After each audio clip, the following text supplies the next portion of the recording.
Praise the Lord. जय मसीह की। मैं पिता परमेश्वर को धन्यवाद देता हूँ कि उसने फिर से अवसर दिया कि हम आपके बीच परमेश्वर के सुंदर वचन के साथ उपस्थित हो सको। प्रियो, आशा करते हैं कि आप अच्छे होंगे, प्रभु में बढ़ रहे हो। प्रियो, आज का जो हमारा विषय है, जो सब्जेक्ट है, वो काफ़ी इंटरेस्टिंग है और इस पर मसीह कलीसिया अक्सर वाद विवाद करती है। तो आइए आज हम देखते हैं कि बाइबल हमें इस विषय में क्या सिखाती है। हमारा जो विषय है वो है, क्या मसीहों को कब्र पर फूल माला चढ़ाने की इजाज़त है, या वो फूल माला, अगरबत्ती, मोमबत्ती वगैरह वगैरह क्या कब्रों पे चढ़ा सकते हैं। प्रियो, मसीहों को कब्र पर जाना चाहिए या नहीं, ये अत्यंत विवाद का विषय है। विवाद का विषय इसलिए क्योंकि बाइबल में इस बारे में कुछ भी प्रत्यक्ष रूप से नहीं लिखा है।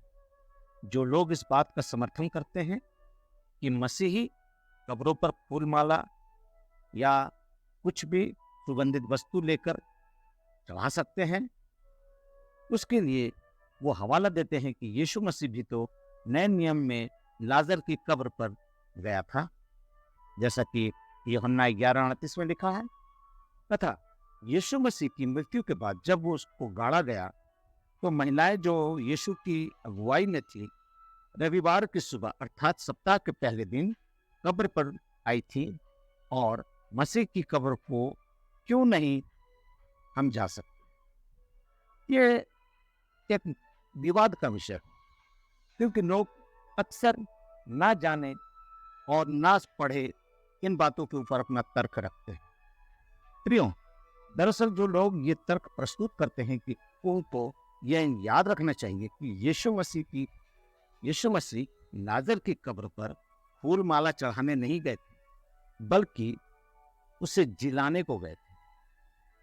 क्योंकि जब आप यूहन्ना रचित सुसमाचार उसका 11वां अध्याय उसके जब 4 पद को पढ़िएगा, तो वहां पर उसने लाजर की बहन से कहा था, ये बीमारी मृत्यु की नहीं, परंतु परमेश्वर की महिमा के लिए। और प्रियो, जब हम इसी 11 अध्याय के 43 पद को 43 से लेकर 44 तक के बीच में हम पढ़ते हैं, तो हम वह पाते हैं कि यीशु मसीह लाजर की कब्र पर उसको जिलाने के लिए गया था। दूसरी ओर महिलाओं को यीशु की कब्र पर उसके अंतिम संस्कार की विधि को पूरा करने के लिए वो गई थी, क्योंकि यहूदी परंपरा के मुताबिक सबत के दिन के कारण यीशु मसीह का अंतिम संस्कार यहूदी रस्म और रिवाज से नहीं किया गया था। जैसा कि हम पाते हैं लूका रचित सुसमाचार उसका 23 अध्याय उसका 54 पद से लेकर 56 पद तक। सुसमाचारों में भी कभी भी नहीं लिखा कि महिलाएं यीशु की कब्र पर फूल माला चढ़ाने के लिए या किसी और वस्तु को लेकर गई थी। अतः हमें देखते हैं कि इन तर्कों का कोई भी बाइबलीय अर्थात बाइबल से संबंधित कोई भी अस्तित्व नहीं। जैसा कि मैं आपको बताना चाहता हूं कि यहूदी लोग जो थे, वो किसी प्रतिष्ठित व्यक्ति का या जो वहां के गणमान्य व्यक्ति होते थे, उनकी कब्रों को मकबरे में तब्दील कर दिया करते थे। जैसा कि प्रेरितों के काम नामक पुस्तक में पतरस अपने संदेश में दाऊद की कब्र के विषय में बताता है कि प्रेरितों के काम उसका 2 अध्याय उसके 29वें पद में लिखता है, उसकी कब्र आज तक हमारे लिए वर्तमान है, अर्थात आज तक उसकी कब्रें हमारे लिए है, जहां पर लोग उसको एक मकबरे के रूप में बना देते हैं। एवं यीशु मसीह ने भी यहूदियों के लिए बताया है कि मत्ती 23:29 में कि तुम भविष्यवक्ताओं की कब्रों को संवारते और धर्मियों की कब्र बनाते हो। दरअसल इन मकबरों को बनाने का उद्देश्य यह नहीं था कि यहूदी इन मकबरों में जाकर फूल चढ़ाते, प्रार्थना करते, परंतु ये मकबरे लोगों के लिए एक ऐतिहासिक तौर पर, यादगार के तौर पर इनको बनाकर रख दिया जाता है, ताकि लोग उसको देखें और याद करें। संपूर्ण बाइबल में कहीं भी ये बात को हम नहीं पाते हैं कि लोगों ने मकबरों या अन्य कब्रों पर जाकर फूल और चादरें या मोमबत्ती अगरबत्ती इस तरह के कोई भी हरकत या कोई भी व्यवहार किया हो। व्यवस्था में परमेश्वर द्वारा स्पष्ट आज्ञा दी है कि जो कोई किसी कब्र को छुए तो वो 7 दिन तक अशुद्ध रहे। गिनती की पुस्तक उसका 19 अध्याय उसके 16वें पद में लिखा है। व्यवस्था की यह आज्ञा का यहूदियों कठोरता से पालन करते थे, क्योंकि फसह का पर्व आरंभ होने से पहले जितने भी मकबरे या उनकी पवित्र भूमि होती थी उनके ऊपर लोग सफेदी चढ़ा देते थे, अर्थात व्हाइट वॉश कर देते थे, ताकि कोई भी यात्री जो फसह के पर्व में यात्री बनकर यरूशलेम की यात्रा को आता है उन कब्रों को ना छुए, अन्यथा वो अशुद्ध हो जाएगा। प्रियो, प्रभु यीशु मसीह ने मृतकों के विषय में जो शिक्षा सदूकियों को दी वो सचमुच क्रांतिकारी एक विषय है। यीशु ने सदूकियों से कहा, मत्ती 22 उसका 31 और 32 पद में यूं लिखा है, क्या तुमने इस वचन को नहीं पढ़ा जो परमेश्वर ने तुमसे कहा है कि इब्राहिम का परमेश्वर, इसहाक का परमेश्वर और याकूब का परमेश्वर वह तो मरे हुओं का नहीं परंतु जीवितों का परमेश्वर। हालेलुया। गौरतलब है कि हम एक जीवित परमेश्वर के संतान हैं। हम अपने पिता परमेश्वर की आराधना करते हैं जो जीवित है। तो जब हमारा पिता जीवित है, परमेश्वर हमारा जीवित है, तो हम कैसे करके मुर्दे की आराधना कर सकते हैं? यीशु ने स्पष्ट रीति से यह बताया है कि परमेश्वर के सन्मुख सब जीवित हैं। इब्राहिम, इसहाक और याकूब को मरे हुए हजारों वर्ष बीत चुके थे, तो भी यीशु ने कहा कि परमेश्वर के पास वे अभी भी जीवित हैं। इस बात को स्वयं परमेश्वर ने मूसा पर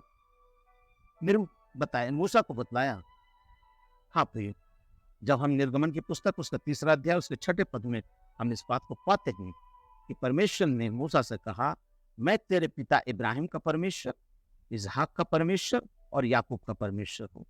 यहाँ परमेश्वर ने यह स्पष्ट कहा है कि मैं तेरे पिता का परमेश्वर और इब्राहिम का परमेश्वर और इसहाक का परमेश्वर और याकूब का परमेश्वर था। अर्थात भूतकाल में बात हो रही है, परंतु नहीं वर्तमान काल का शब्द है। शब्द का प्रयोग किया जाएगा तो हम इस बात को समझ सकते हैं कि इसमें मारे गए लोग संसार के लिए मर गए हैं, परंतु वे परमेश्वर के पास जीवित हैं। इसलिए प्रभु यीशु ने कहा, लूका 20:38 में कहा है कि परमेश्वर तो मुर्दों का नहीं परंतु जीवितों का परमेश्वर है, क्योंकि उनके निकट सब जीवित हैं। इसी कारण पौलुस कलीसिया के लोगों को यह उपदेश देता है कि हे भाइयों, हम नहीं चाहते कि तुम उसके विषय में जो सोते हैं अज्ञान रहो। ऐसा ना हो कि तुम औरों की नाई शोक करो जिन्हें आशा नहीं। पौलुस स्पष्ट रूप से कलीसिया के लोगों को जो मृतक हैं, जो सो गए हैं, शोक करने को मना करता है, क्योंकि मसीहों के पास एक धन्य आशा है कि एक दिन हम समस्त विश्वासी मसीह के जिलाए जाएंगे और उसके साथ हम बादलों पर होंगे। पहला थिस्सलुनीकियों उसका 4:14 जब हम पढ़ते हैं तो वहां लिखा हुआ है, मनुष्यों के लिए एक बार मरना और उसके बाद न्याय का होना नित्य है। हाँ प्रियो, जब हम इस बात को देखते हैं तो हम इस बात को समझ सकते हैं। हाँ प्रियो, इब्रानियों की पुस्तक 9:27 को भी आप देख सकते हैं।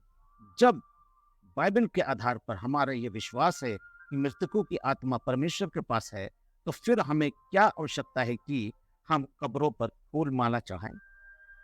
दरअसल भारत के मसीह समुदाय में कब्रों पर जाने की एक प्रचलन प्राचीन काल से रहा है, जिसका सबसे बड़ा कारण भारत के मुस्लिम शासकों द्वारा फैलाए गए ये रीति रिवाज है, क्योंकि मुस्लिम रिवाजों से काफी प्रभावित हुए थे। मुसलमानों ने गले में ताबीज पहनी, आज लोग गले में सलीब पहन लेते हैं। मुसलमानों की मसीहों में भी धर्म सभाओं में स्त्रियां कोसों के लिए अलग अलग प्रभु भोज जैसे संपन्न होता है, वैसे कहीं वहां भी लोग अलग अलग बैठते थे। प्रियो, कुछ कुछ ऐसी बातें हैं जो हमने पुराने समय से अडॉप्ट करी हैं, पुराने जगह से ली है, जिसको जानते हुए भी हम लोग करते हैं और ना जानते हुए पर भी हम वचन को नहीं पढ़ते हैं। क्या मसीहों का कब्र पर फूल माला चढ़ाते उचित है? नहीं, क्योंकि परमेश्वर का वचन हमें ऐसा करने की अनुमति नहीं देता।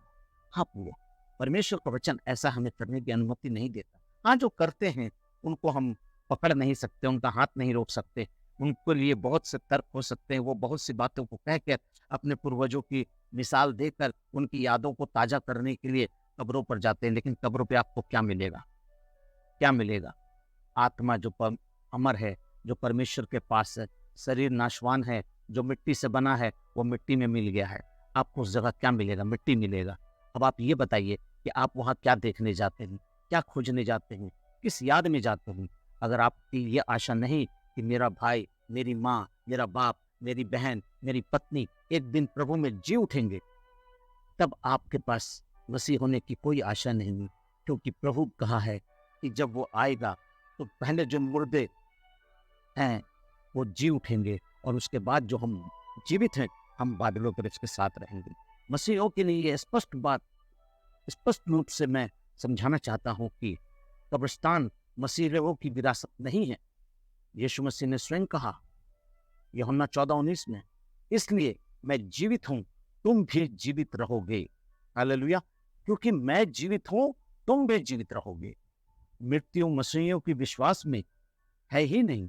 पौलुस यीशु मसीह के पुनरुत्थान के कारण मृत्यु को ललकारता है और उसको कहता है, पहला कुरिन्थियों 15:55 में, ए मृत्यु तेरी जय कहाँ रही? ए मृत्यु तेरा डंक कहाँ रहा? क्योंकि यीशु ने मृत्यु को परास्त किया है, इसलिए मृत्यु मसीहों के शरीर पर राज्य नहीं कर सकती। हाँ मेरे प्रियो, मैं ये जो बात बता रहा हूं आपको जरा ध्यान से सोचने योग्य बातें हैं कि आप इसको सोचिए। क्या हमारी बाइबल, हमारा वचन, ये परमेश्वर का जीवित वचन है, क्या इस बात की इजाजत देता है? कब्रिस्तान में जाकर मृत जनों के लिए कब्रों पर फूल माला चढ़ाना, अगरबत्ती जलाना, मोमबत्ती चलाना, चादर चढ़ाना, ये सब बेकार की चीजें हैं और बेकार की तर्क संगत नहीं है। क्योंकि जब भी ये हमारे को मालूम है कि कब्र में कुछ भी नहीं है, तो हम क्यों अपना वहां समय नष्ट करने जाते हैं? क्यों ना हम उनकी आत्माओं को वो दुआ करें? क्यों ना अपने प्रियजनों की आत्मा के लिए दुआ करें? क्यों ना हम ये आशा रखें कि एक दिन हम उनके साथ बादल में पाए जाएंगे? क्योंकि यदि हम कब्र में कुछ होता तो वे मृत ना होते। अगर कुछ कब्र में होता तो मृत्यु को ना देखते, मृत्यु में ना रहते। मसीहों को आज ये सच्चाई को ग्रहण करना ही होगा। इस विषय को बहस या तर्क का विषय ना बनाए। सत्य को झुंझलाया नहीं जा सकता, या सत्य को झुठलाकर उसके ऊपर आप अपनी क्रियाओं को नहीं व्यक्त कर सकते। ऐसा भी देखने में आता है कि मसीह कब्र पे जाकर मृत जनों के लिए प्रार्थना करते हैं, या परमेश्वर से उसकी आत्मा की शांति के लिए कब्रों पर जाकर प्रार्थना करते हैं। यह कार्य बाइबल के आधार पर बिल्कुल नहीं है। ऐसा करना मूर्ति पूजा के बराबर है। बाइबल में कहीं भी यह नहीं बताया गया है कि किसी ने कभी भी मरे हुओं की आत्मा की शांति के लिए प्रार्थना किया हो, तथा बाइबल में मरे हुओं से प्रार्थना करने का भी कड़ा विरोध करती है। जब यशाया 8:19 को हम पढ़ते हैं तो वहां पे उसके बीच में लिखा है, क्या जीवितों के लिए मुर्दों से पूछना चाहिए? क्या जीवित लोगों से मुर्दों के बारे में पूछना चाहिए? अतः जिन कार्यों को करने की परमेश्वर का वचन अनुमति नहीं देता, उन कार्यों को ना करें। हम क्यों अपने आप को परमेश्वर के क्रोध के पात्र बना लें? आज समय आ गया है कि हम इन संकीर्ण मानसिकता से निकलकर, त्याग कर, छोड़कर परमेश्वर के वचन को व्यापक रूप से समझने का प्रयास करें। तभी हम मसीह के एक सच्चे विश्वासी और एक सच्चे लोग बन सकते हैं। प्रियो, आज बहुत सी कलीसियाएं, मैं उन कलीसियाओं का नाम नहीं लूंगा, आज बहुत सी कलीसियाएं इस विषय को लेकर तर्क करती हैं, और इस विषय के ऊपर जाने क्या क्या बाइबल से उदाहरण देती है। लेकिन वचन कहता है जीवितों का मुर्दों में कोई स्थान नहीं है। जो आज जीवित हैं वो धन्य है, और जो मुर्दे हैं वो इस आशा में बोए गए हैं। वो इस आशा में बोए गए हैं जैसे एक दाना मिट्टी में जाता है और जब सड़ जाता है तब उससे पेड़ निकलता है, अर्थात वो सड़ गया है, एक दिन वो जीवन पाएगा और परमेश्वर के राज्य के लिए एक बड़ा पेड़ बनेगा, उसमें जीवन आ जाएगा। अर्थात मेरा यीशु जब आएगा तो उसको जिंदा करेगा और कब्रों से निकाल कर उसे अपनी महिमा के लिए, अपने स्वर्ग राज्य के लिए लेकर जाएगा।